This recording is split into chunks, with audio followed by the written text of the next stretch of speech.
আসসালামু আলাইকুম। তো এখন আমরা দেখব the anatomy of world politics বইয়ের দশম অধ্যায়। এটার নাম রাজনীতির গুরুত্বপূর্ণ ধারণা ও মতাদর্শ সমূহ।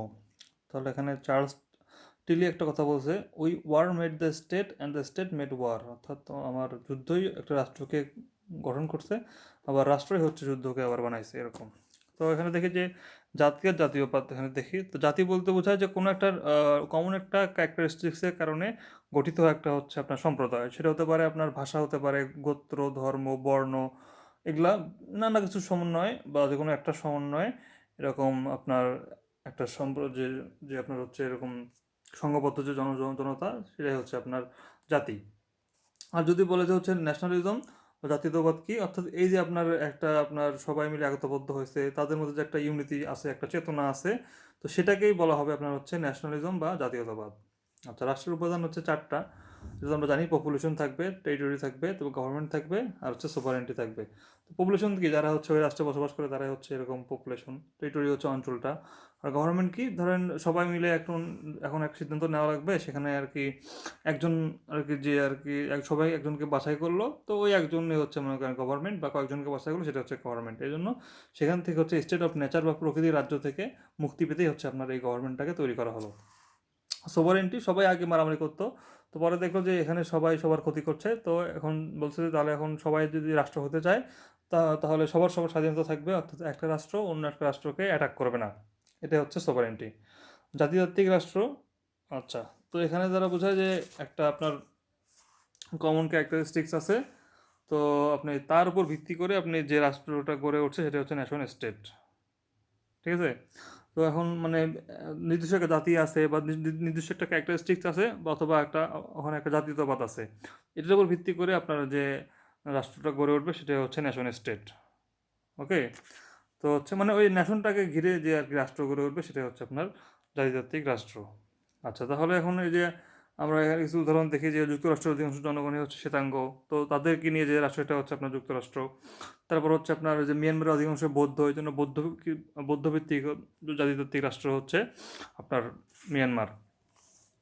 এখন দেখি বহুজাতিক রাষ্ট্র, অর্থাৎ এখানে জাতি থাকবে অনেকগুলা, যেমন ভারতে আছে, তারপর ইন্দোনেশিয়াতে আছে, তারপর হচ্ছে আপনার আফ্রিকার দেশ ঘানাতে আছে, অনেক থাকে, চাইনিজ, মালয়, ইউরোপিয়ান, লেবানিসেরা থাকে। তো কেনিয়াতেও বিভিন্ন জাতিগোষ্ঠী আছে, দক্ষিণ আফ্রিকাতেও আছে। তারপর হচ্ছে আর কি আছে, আচ্ছা, ভূখণ্ডগত অখণ্ডতা। তো এই ধরেন একটা রাষ্ট্রে সবাই মিলে মিলেমিশে বসবাস করছে, তো তাদের মাঝে যে একটা ইউনিটি থাকে বা সবাই যে একতাবদ্ধ থাকে, এটাই হচ্ছে আপনার ভূখণ্ডগত অখণ্ডতা। অর্থাৎ সবাই বিভিন্ন ধরেন জাতিগোষ্ঠী হতে পারে, অথবা আপনার বিভিন্ন ভাষার হতে পারে, কিন্তু তাদের মধ্যে ওই ভূখণ্ডে থাকার কারণে একটা ইউনিটি গঠন হয়েছে, সেটাই হচ্ছে আপনার ভূখণ্ডগত অখণ্ডতা। আচ্ছা, তারপর হচ্ছে সংবিধান। সব রাষ্ট্রের কিন্তু একটা সংবিধান থাকে, যে সে রাষ্ট্র কীভাবে চলবে, কী কী নিয়মকানুন থাকবে, এটি সংবিধানে থাকে। তো এটা হচ্ছে পাকিস্তান একটু মানে তৈরি করতে দেরি করছিল, জন্য ওদের একটু সমস্যা হয়েছিল ওই টাইমটাতে। আচ্ছা, সরকার গঠনের প্রাথমিক ধারণা। তো সরকারটা কীভাবে আসছে, এটা হচ্ছে আপনার অ্যারিস্টোটলিয়ান ফর্মস অফ গভর্নমেন্ট, অর্থাৎ এই ধারণা একটা মোটামুটি ধারণা, এটা সত্যি না আর কি পুরোপুরি, জাস্ট একটা ধারণা দেওয়ার জন্য যে কীভাবে হইলো। সবার আগে আসলো মোনার্কি বা রাজতন্ত্র। অর্থাৎ একটা রাষ্ট্রের ডিসিশন তো সবাই নিতে পারতেছে না। ধরুন একটা রাষ্ট্রে ৩ লক্ষ মানুষ আছে, সবাই তো আর একসাথে একসাথে ৩ লক্ষ মানুষ একসাথে জনগণ মানে ডিসিশন নিতে পারবে না। এই জন্য তারা কী করলো, যে একজনকে রাজা বানালো, যে সে এখন থেকে ডিসিশন দেবে, যার ফলে সব খুব তাড়াতাড়ি আমরা ডিসিশন নিয়ে ওই ডিসিশনে আমরা আমাদের দেশটাকে চালাতে পারবো আর কি। এটা হচ্ছে মোনার্কি। তো মোনার্কি যখন ফেল করলো, তখন আমরা তাকে তাকে বলতে পারি স্বৈরতন্ত্র অথবা টিরানি। তো এটা কি, এটা হচ্ছে আপনার মানে রাজা যখন মানে খুব আরামাইশ করতে থাকলো, দেশের প্রতি তার কোনো জ্ঞান মানে ধ্যান জ্ঞান নাই, তখন সেটা আর কি আপনার যে মোনার্কি, এটা রাজতন্ত্র, সেটা হয়ে যায় স্বৈরতন্ত্র আর কি। আচ্ছা, এরপর দেখি যে হচ্ছে আপনার অ্যারিস্টোক্রেসি। অর্থাৎ আমরা এখানে দেখা হলো যে হচ্ছে যে রাষ্ট্রের যে এরকম আমরা কিছু আহ, শিক্ষিত বান্দাকে আমরা বেছে নেব। তো এই শিক্ষিত বান্দা বা শিক্ষিত যে শ্রেণী আছে, এদের উপরে আমরা রাষ্ট্রের যে মানে মেইনটেনেন্স বা আপনার যে হচ্ছে রাষ্ট্রকে শাসন করার ভূমিকা, তাদের উপর ছেড়ে দেবো আর কি। তো এদেরকেই বলা হয় হচ্ছে আপনার এই স্মল গ্রুপ অফ পিপল, এরা হচ্ছে আপনার অভিজাততন্ত্র, এটা আর কি। আচ্ছা, তো এইটা হচ্ছে এখন এখন যেহেতু অভিজাতরা জ্ঞানী, তো তারা সাধারণত ভুল করতে পারে না, এই জন্য এটাকে গঠন করা হয়েছিল। আচ্ছা, তো এই আপনার হচ্ছে অ্যারিস্টোক্রেসি যখন ফেল করলো সেটা হয়ে গেল আপনার হচ্ছে অলিগার্কি, অর্থাৎ দেখা গেল যে আপনার যে যাদেরকে আর কি ক্ষমতায় বসানো হয়েছে তারা হচ্ছে আবার যে তাদের আত্মীয় স্বজন আছে, বন্ধু বান্ধব আছে, এদেরকে আবার ক্ষমতার সাথে জড়াচ্ছে বা তাদেরকেই সব কিছু সুযোগ সুবিধা দিচ্ছে, নেপোটিজম করতেছে। তো এটাই হচ্ছে আপনার হচ্ছে মানে অলিগার্কি হচ্ছে আপনার অ্যারিস্টোক্রেসির আর কি একটা বলছে যে পারভার্টেড ট্রুপ আর কি। পলিটি, তো এখানে মূল কথা হচ্ছে যে গরিবরা হচ্ছে আপনার শাসনে গেলে লোভী হতে পারে, আবার বড় লোকরা তো এরকম শাসনে গেলে তারা সবাইকে বেঁচে খাবে। তো এই জন্য বলছে যারা মধ্যবিত্ত, এই মধ্যবিত্ত তাদেরকে শাসন ক্ষমতা দেওয়া দরকার। এই অ্যারিস্টটল এই সিস্টেমটাকে বেশ ভালো বলছিল, এটা বলছিল একটা হচ্ছে সর্বোৎকৃষ্ট নিয়ে এটাকে বলছিল। আচ্ছা, এরপর দেখেন আছে ডেমোক্রেসি। তো ডেমোক্রেসি কেন আসলো? কারণ যে আপনার যে পলিটি আর কি, এই পলিটিতে দেখা গেলো যে হচ্ছে যে যারা মধ্যবিত্ত ক্ষমতা নিল আর কি, তো তারাও কিন্তু আর মধ্যবিত্ত সবসময় থাকবে না, তারা একসময় বড়লোক হয়ে যাবে। তো যখন বড়লোক হবে তখন কিন্তু সমস্যাটা ওই একই হয়ে যাচ্ছে আবার। এই জন্য ডেমোক্রেসি মানে কি, সব ধরনের মানুষের সেখানে রিপ্রেজেন্টেটিভ থাকবে এবং হচ্ছে আপনার তারা এরকম হচ্ছে সবাই মিলে শাসন করবে, সেটাই হচ্ছে আপনার ডেমোক্রেসি আর কি। তো অ্যারিস্টটল কিন্তু এটাকে আবার বলছে যে মব রুল, কারণ এখানে কোনো শিক্ষিত লোকজন থাকতেছে না, সবাই থাকতেছে, যার কারণে তারা যদি রাষ্ট্র বুঝুক আর না বুঝুক, যদি ক্ষমতায় থাকে তারা তো সব কিছু শেষ করে দেবে, এই জন্য এটাকে মব রুল বলছে তিনি। তারপর হচ্ছে আধুনিক রাষ্ট্রের গঠন, তো এখানে আর কি মোটামুটি এভাবেই আর কি গঠিত হয়েছিল, এটা মানে কল্পনা করা হয় আর কি। আর এদিকে চার্লস টিলি একটা কথা বলছে যে আধুনিক যে রাষ্ট্রগুলো আছে এগুলো কীভাবে গঠিত হয়েছে, এটা হয়েছে আপনার হচ্ছে বেলিকস থিওরি, যেটা কি বলে যে হচ্ছে রাষ্ট্রগুলো এরকম যুদ্ধ করে করে তারা স্বাধীনতা অর্জন করছে, এভাবেই তারা গঠিত হয়েছে। যেমন হচ্ছে আপনার আমেরিকা হয়েছে ব্রিটেনের সাথে যুদ্ধ করে, বাংলাদেশ হয়েছে পাকিস্তানের সাথে যুদ্ধ করে, এরকম আর কি বিভিন্ন যুদ্ধ করে রাষ্ট্রগুলো হচ্ছে আপনার সৃষ্টি হয়েছে। এই জন্য বলছে, কার্লোস টিলি বলছে যে হচ্ছে বর্তমান জাতিরাষ্ট্রগুলো যেন যুদ্ধ, সংঘাত আর বল প্রয়োগেরই ফল। আচ্ছা, তারপর হচ্ছে আধুনিক রাজনৈতিক ব্যবস্থা। তো এটা হচ্ছে আধুনিক যে গণতন্ত্র আছে, এটা হচ্ছে আপনার এটার সাথে কিন্তু অ্যারিস্টটল যে গণতন্ত্রের কথা বলছিল তার সাথে কিন্তু ভালোই ফারাক আছে। কারণ যে আপনার অ্যারিস্টটল যে গণতন্ত্রের কথা বলছিল সেটাতে কিন্তু আপনার মানে শিক্ষিত লোকজন থাকতো না, কিন্তু বর্তমান যে আপনার যে যুগ, এখানে কিন্তু শিক্ষিত লোকজন অনেক আছে, তো এদের এই গণতন্ত্র ওই গণতন্ত্র কিন্তু সেম না।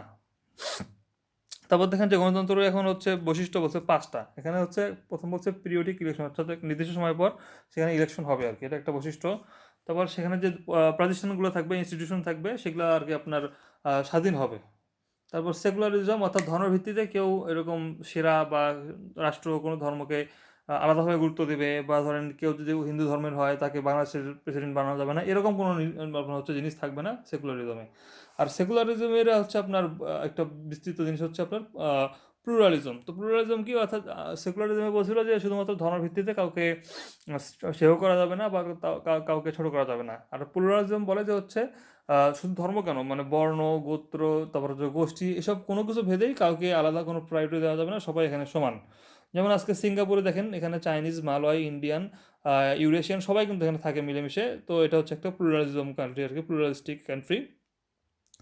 আচ্ছা, তারপরে এখন একটা কনসেপ্ট এখানে আছে দেখেন যে হচ্ছে আহ, যেটাকে বলা হচ্ছে পপুলিজম। তো পপুলিজমটা কি, যে হচ্ছে আমরা রাষ্ট্রের তো আমরা সরকার গঠন করতে সবার তো দরকার নেই, আমার জাস্ট মেজরিটি গঠন করতে পারলে আমি সরকার গঠন করতে পারবো। এই জন্য ধরেন ভারতে কি করা হয়, নরেন্দ্র মোদী যারা হিন্দু জনগোষ্ঠী আছে এদেরকে টার্গেট করে এদের ভোটগুলো সে নিতে চেষ্টা করে। এদিকে আপনার শিখ বলেন, মুসলিম বলেন, এদেরকে সে পাত্তা দেয় না, কারণ দেখবেন যে 79% না এরকম কত প্রায় শুধুমাত্র আর কি হিন্দুই আর কি, তো ওদের এই জন্য ভোট ব্যাংকটা সে নেয় আর কি, নেয়। তারপর আরও উদাহরণ দিই যে আমেরিকা দেখেন যদি শ্বেতাঙ্গ আছে, তো এই শ্বেতাঙ্গদের ভোট পেলেই কিন্তু সে আপনার হচ্ছে ইয়া হতে পারে, প্রেসিডেন্ট হতে পারবে। এই জন্য বাকিদেরকে সে আর কি হেয় করে বা তাদের গুরুত্ব দেয় না, বা তাদের উপর অনেক সময় টর্চারও করে আর কি। তো এটা হচ্ছে পপুলিজমের একটা বৈশিষ্ট্য, যেটা ভালো না আর কি। অনেক সময় এটা ইয়া হয়ে যায়, স্বৈরতান্ত্রিক হয়ে যায় বা অন্যান্যদেরকে কষ্ট দেয়, সম্পূর্ণ যে মাইনরিটি আছে এদেরকে কষ্ট দেয়। তো এটা হচ্ছে পপুলিজম আর কি। আচ্ছা, তারপর এটা এখানে বলছে যে উই ভার্সেস দে, এই পপুলিজমটা উই ভার্সেস দে সৃষ্টি করে। তারপর হচ্ছে বাইনারি অপোজিশন বলছে অনেকে এই জিনিসটাকে। আর অমর্ত্য সেন এটাকে বলছে আইডেন্টিটি পলিটিক্স।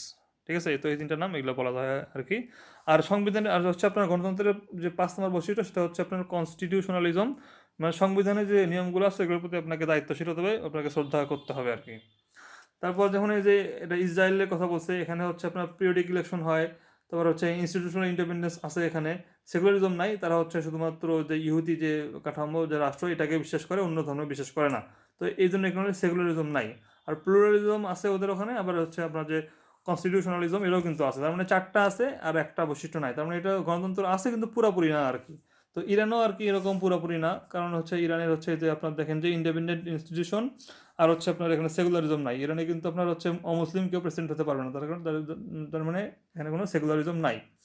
তারপর দেখেন যে ইন্ডিপেন্ডেন্ট ইনস্টিটিউশন, অর্থাৎ আপনার ইরানের যে ইনস্টিটিউশনগুলো আছে এখানে প্রধান বিচারপতি নিয়োগ দেয় হচ্ছে আপনার সুপ্রিম লিডার। এখানে নির্বাচনে কারা প্রার্থী হবে সেটা হচ্ছে আপনার সুপ্রিম যে লিডার আছেন তিনি ঠিক করে দেয়। তারপর হচ্ছে আপনার এই মানে অনেক কিছুই করে আর কি, যার কারণে এখানে যে ইনস্টিটিউশনগুলো আছে এগুলোর কোনো স্বাধীনতা নাই। তারপর দেখেন যে ইরানের মতো এদিকে হচ্ছে আপনার তিউনিসিয়াতেও আছে যে হচ্ছে মুসলমান হচ্ছে সে হচ্ছে প্রেসিডেন্ট হবে, মুসলমানদের অন্য কেউ হতে পারবে না। তারপর হচ্ছে এখন দেখেন যে একটা টার্ম দেখেন, যে সকল দেশে শুধুমাত্র ইলেকশনের যে ডেমোক্রেসি জিনিসটা এইটা আছে, এটাকে বলা হবে হচ্ছে আপনার ইলেকটোরাল ডেমোক্রেসি। আচ্ছা, আর হচ্ছে কিছু কিছু এমন রাষ্ট্র আছে যেখানে গণতন্ত্রের সবগুলো বৈশিষ্ট্য আছে একদম, সেগুলো হচ্ছে আপনার কি কানাডা আর নিউজিল্যান্ড, এটা হচ্ছে লিবারেল ডেমোক্রেসি বলা হয় এদেরকে। আর স্টেট মেকানিজম এখন দেখি আমরা, যে হচ্ছে আপনার রাষ্ট্রের মানে যখন যে ক্ষমতায় থাকে তার আপনার পররাষ্ট্রনীতি সেভাবেই হয়। যেমন যখন এদিকে আপনার যুক্তরাষ্ট্র যখন ইয়ে ছিল, এই যে কি বলে এটাকে রিপাবলিক ছিল, তখন তাদের এই যে Ronald Reagan, George W Bush এরা কিন্তু শুধুমাত্র মিলিটারির যে ক্ষমতা এটাকে বেশি ব্যবহার করতো, অর্থাৎ এরা বেশি আর কি অফেন্সিভ।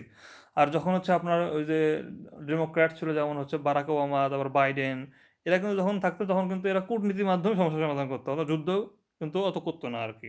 তো এটা হচ্ছে পার্থক্য। যেমন আওয়ামী লীগ আর বিএনপি এই দুটো কিন্তু আপনার হচ্ছে আলাদা আলাদা, এরা হচ্ছে পররাষ্ট্রনীতি প্রয়োগ করে।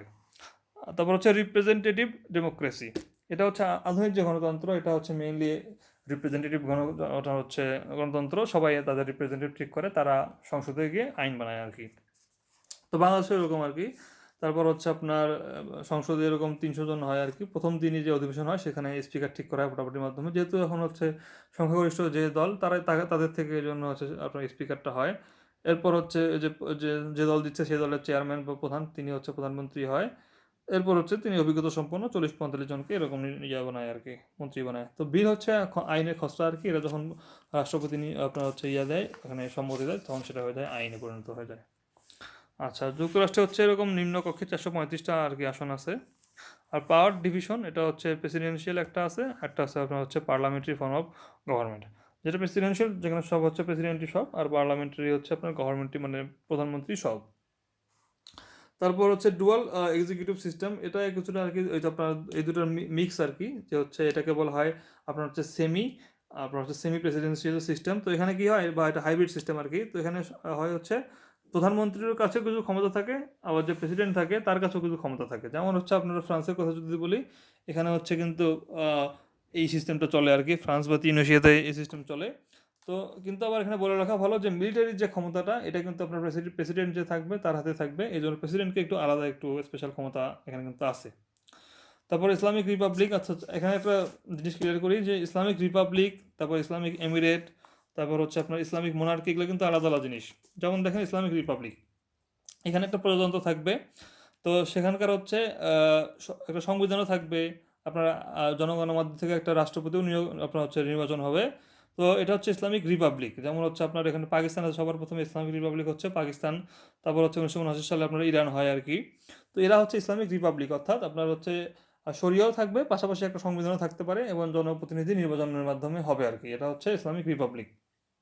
আর তালেবান কিন্তু ইসলামিক এমিরেট, আগে ছিল ইসলামিক রিপাবলিক, এখন হয়ে গেছে ইসলামিক এমিরেট। তো এখানে আমিরাদের কি এখানে হচ্ছে একটা আমির থাকবে আর কি, সে আমিরের কথা মতো সব কিছু হবে, এবং যে ইসলামের যে শরিয়া আইন আছে এই শরিয়া আইনটা কি সবচেয়ে আর কি প্রাধান্য দেওয়া হবে, এর উপর আর কোনো আইন নাই, অর্থাৎ যে আপনার যে মডার্ন যে নিয়মগুলো আছে এগুলো এখানে প্রযোজ্য হবে না আর কি। এটা হচ্ছে মেইন পার্থক্য। তারপর হচ্ছে এখানে যে আপনার গাম্বিয়া, কমেরুস হচ্ছে আপনার যে আফ্রিকাতে আছে মাদাগাস্কারের মাঝখানে। আর ইস্ট তার্কিস্তান হচ্ছে ওই যে আপনার চীনদের ওখানে যে উইঘুরদের নির্যাতন হলো, তারা হচ্ছে ইস্ট তার্কিস্তান আর কি। তারপর এখন ধরেন ইসলামী রাজতন্ত্র বা ইসলামিক মোনার্কি, তো এটা কি এটা হচ্ছে আপনার এখানে কোনো হচ্ছে উম, তো এখানে কোনো নির্বাচন হয় না, এটা শরিয়া আইনে একটু প্র্যাকটিস করে। আর হচ্ছে এদের যে আপনার নির্বাচন প্রক্রিয়া, এখানে হচ্ছে আপনার যে বংশ পরম্পরায় তারা হচ্ছে ক্ষমতায় আসে। যেমন হচ্ছে আপনার দেখেন যে সৌদি আরব, তারপর হচ্ছে আপনার কুয়েত, বাহরাইন, মরক্কো, জর্ডান, এরা হচ্ছে আপনার ইসলামিক মনার্কি। এরা কি সৌদি আরব, কুয়েত, বাহরাইন, মরক্কো, জর্ডান, এরা হচ্ছে আপনার ইসলামিক মনার্কি। অর্থাৎ এখানে বংশ পরম্পরায় আর কি তারা শাসকের ক্ষমতায় আসে আর কি। এখন এখানে দেখেন রাজনৈতিক দল কিভাবে গঠিত হয়। এখানে আপনার দুটো থিওরি বলছে, একটা হচ্ছে আপনার আপনার থিওরি, ইউরোপিয়ান থিওরি, একটা হচ্ছে আমেরিকান থিওরি। তো ইউরোপিয়ান থিওরি হচ্ছে কি, যে হচ্ছে সমাজের যে দলগুলো গঠিত হয় এটা আসলে গঠন করা হয় আপনার হচ্ছে সোশ্যাল ক্লিভেজ থেকে। সোশ্যাল ক্লিভেজ কি, এটা হচ্ছে আপনার একটা সম্প্রদায়কে বিভিন্ন ভাগ করা, যেমন হচ্ছে ব্যবসায়ী সম্প্রদায়, তারপর হচ্ছে হিন্দু মুসলিম সম্প্রদায়, বাঙালি সম্প্রদায়, মুসলিম চাকমা সম্প্রদায়, এরকম বিভিন্ন ভাগ ভাগ করা হয় কিন্তু। তো এই যে আপনার হচ্ছে এই বিভিন্ন যে সোশ্যাল ক্লিভেজ, এখান থেকে কিন্তু একটা দল উঠে আসে আর কি। তারা নিজেদের স্বার্থ রক্ষা করার জন্য সে চেষ্টা করে আর কি। এবং কোনো দল ধরেন চাকমা দল বাদ পড়ে গেল, তারা এখন হচ্ছে তখন চাকমারে আবার আলাদা একটা দল গঠন করে। এভাবে আদর্শের ভিত্তিতে একটা দল গঠিত হয়। এটা হচ্ছে ইউরোপিয়ান থিওরি। আর যেটা হচ্ছে আপনার আমেরিকান থিওরি, এখানে হচ্ছে লিডারশিপের উপর আর কি গুরুত্ব দেয় আর কি। তো এখানে বলে যে হচ্ছে লিডার তার হচ্ছে আপনার সেলফ ইন্টারেস্ট বা তার ইয়া অনুযায়ী দলের আপনার হচ্ছে চেঞ্জও করতে পারে, আদর্শ চেঞ্জও করতে পারে। আবার যে মানে যে কোনো দিকে সে আর কি এবং নিতে পারে আর কি, ফেভার নিতে পারে। তো এখানে একটা কথা বলছে যে রাজনৈতিক দল জনগণের নিডস নিয়ে কাজ করে না, বরং পার্টি জনগণের নিডসগুলো দেখিয়ে দেওয়ার মাধ্যমে জনগণ তাদের দিকে মোবিলাইজ করে। অর্থাৎ তারা কিন্তু জনগণের নিডস নিয়ে কাজ করতেছে না, তারা শুধুমাত্র জনগণকে তাদের দিকে মোবিলাইজ করতেছে। কেমনে, যে আপনি এখন কুড়িগ্রামে এক চাচাকে আপনি বললেন যে চাচা এরকম ক্লাইমেট চেঞ্জ হচ্ছে, তার কারণে সমস্যা হচ্ছে আপনাদের। এখন তিনি তো এগুলো ক্লাইমেট চেঞ্জ বোঝে না। এখন হচ্ছে আপনার তিনি আপনাকে আপনি বললেন যে হচ্ছে যে ক্লাইমেট চেঞ্জ মানে আপনার এখানে যে খরা হচ্ছে, তারপর অতিবৃষ্টি হচ্ছে, বন্যা হচ্ছে, এগুলো হচ্ছে ক্লাইমেট চেঞ্জ। তো আমাকে আমাকে যদি আপনি ভোট দেন, আমি এগুলো থেকে আপনাকে বাঁচাই দেবো। তো তখন কিন্তু চাচা কিন্তু ওই ইয়েকে ভোট দিবে। এই জন্য বলছে যে তারা নিডগুলো আপনাকে সমাধান করে দিবে না, কিন্তু আপনাকে ওই যে নিডগুলো দেখায় আপনার কাছ থেকে তার ভোটটা নিয়ে নেবে আর কি। তো এটাই হচ্ছে আপনার আপনার যে ইয়ে আর কি আমেরিকান থিওরি বলে আর কি এরকম। তারপর হচ্ছে যে এখানে একটা উদাহরণ হচ্ছে যে হচ্ছে আপনার বৃষ্টির দিনে আপনি ধরেন সবাইকে না বলে খিচুড়ি রান্না করলেন। এখন খিচুড়ি রান্না করে এখন আপনি সবাইকে বললেন যে আজকে খিচুড়ি রান্না করছি। কিন্তু এখন আপনি যদি তাদেরকে আগেই পারমিশন নিতেন যে হচ্ছে আজকে বৃষ্টির দিন একটু খিচুড়ি রান্না করে কি বলিস তোরা, তখন কিন্তু দুই একজন বলতে পারতো যে হচ্ছে না, অন্য কিছু তো করা যায়। কিন্তু আপনি যখন করেই ফেলছেন, তখন কিন্তু তারা এটা নিয়ে আর এমন কথা বলতেছে না। এটাই হচ্ছে জিনিস, যে হচ্ছে নিজের পছন্দকে মানে এমনভাবে আপনাকে উপস্থাপন করতে হবে যাতে ওটা সবার পছন্দ হয়। এটা হচ্ছে আপনার লিডারশিপ। লিডারশিপ কিন্তু এভাবেই কাজ করে আর কি। তো এটাই মেইন। তো এখানে একটা ছোটো ভাই মেজাজ কোশ্চেন করছে যে সমসাময়িক বিশ্বের রাজনৈতিক প্রেক্ষাপটে রাজনৈতিক দল গঠনের ক্ষেত্রে ইউরোপিয়ান থিওরি নাকি হচ্ছে আপনার আমেরিকান থিওরি, কোনটা বেশি প্রাসঙ্গিক? তো এখন যেহেতু বাংলাদেশে পাওয়ার পলিটিক্স চলে, তারপর অত আর ভ্যালু টেলুর অত গুরুত্ব দেয় না, এই জন্য আমার মনে হয় যে আমেরিকান থিওরিটাই ভালো, কারণ এখানে লিডারশিপের ক্যারিজমাকে ইউজ করা যাচ্ছে। তবে এখানে একটা কথা বলে রাখা ভালো, যে হচ্ছে দীর্ঘমেয়াদী যদি আপনি শাসন টিকে রাখতে চান, সেক্ষেত্রে আপনাকে একটা আদর্শ ফলো করতে হবে। এক্ষেত্রে আপনার বিহেভিয়ারাল যে হচ্ছে আপনার ইউরোপিয়ান থিওরি, এটাকে গুরুত্ব দিতে হবে। তো এটা হচ্ছে মানে ভালো দিকও আছে, খারাপ দিকও আছে। এই আর কি। ধন্যবাদ।